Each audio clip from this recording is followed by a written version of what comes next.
मुंबई की राजनीति में सबसे अहम माने जाने वाले बीएमसी चुनाव से पहले सत्तारूढ़ महायुति ने बड़ा सियासी संदेश दे दिया है।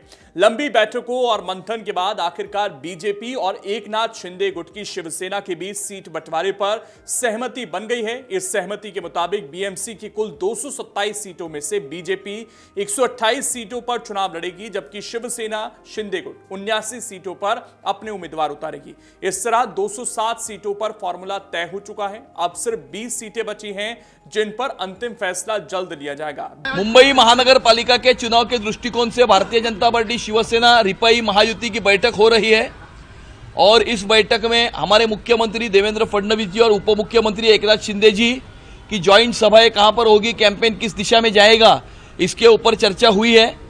हमारा जो सीट शेयरिंग है उसके ऊपर भी एकमत हो चुका है। भारतीय जनता पार्टी 128 सीटें और शिवसेना 79 सीटें 79 सीटें, ऐसे 207 सीटों के ऊपर हमारा एकमत हो चुका है।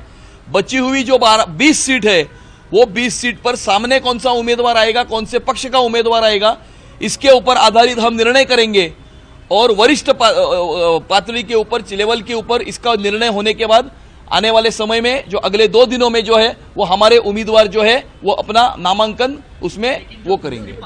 बीजेपी नेताओं का कहना है कि इन सीटों पर स्थानीय समीकरण और जीत की संभावनाओं को देखकर निर्णय होगा। महायुति का दावा है कि इस समय रहते हुए समझौते से गठबंधन की एकजुटता जमीन पर भी दिखेगी और कार्यकर्ताओं में स्पष्ट संदेश गया है कि चुनाव साथ मिलकर लड़ा जाएगा।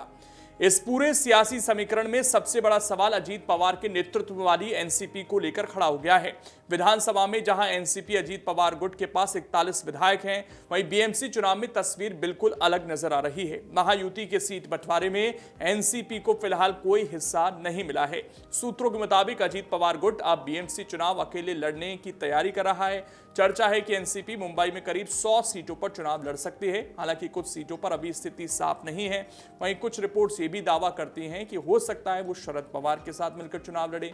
हालांकि ये सिर्फ अभी चर्चा है।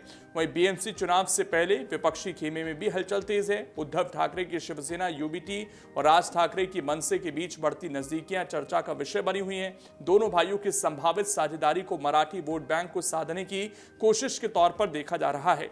हालांकि महायुति ने इस गठजोड़ पर तीखा सियासी निशाना साधा। बीजेपी नेताओं का कहना है कि ठाकरे ब्रदर्स की राजनीति अब केवल अस्तित्व बचाने की कोशिश बनकर रह गई है और जनता विकास और स्थिर सरकार के साथ खड़ी है। बीजेपी और शिंदे गुट का दावा है कि मुंबई में एक बार फिर भगवा लहराएगा और बीएमसी में स्पष्ट बहुमत के साथ महायुति की सत्ता बनेगी। उद्धव ठाकरे ने हिंदू हृदय सम्राट शिवसेना प्रमुख बालासाहब ठाकरे के विचारों को छोड़कर जो रास्ता 2019 में अपनाया है, उस रास्ते पर चलते चलते हरे रंग का झंडा उन्होंने अपने हाथ में लिया है और इस झंडे को हाथ में लेकर उनकी रैली में पाकिस्तान के झंडे फहराए गए। उनकी रैली में बम विस्फोट के आरोपी ने प्रचार किया।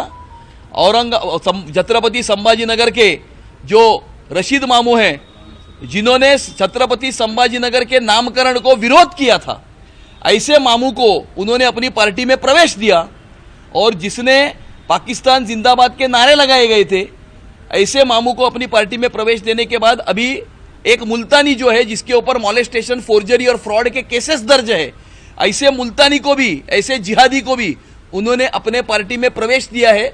इससे यह स्पष्ट होता है कि उद्धव ठाकरे अपनी खत्म हुई राजनीति को फिर से एक बार जिंदा करने के लिए जो है अपीजमेंट पॉलिटिक्स वो कर रहे हैं और मुंबई शहर का रंग बदलने की कोशिश कर रहे हैं। लेकिन भारतीय जनता पार्टी, शिवसेना और आरपीआई की जो महायुति है वो आने वाले समय में हिंदुत्व का भगवा झंडा इस मुंबई की महानगर पालिका पर फहराएगी। अगर आप ये वीडियो YouTube पर देख रहे हैं तो हमारे चैनल को सब्सक्राइब कर बेल आइकन दबाएं और Facebook पर देख रहे हैं तो हमारे पेज को लाइक करें।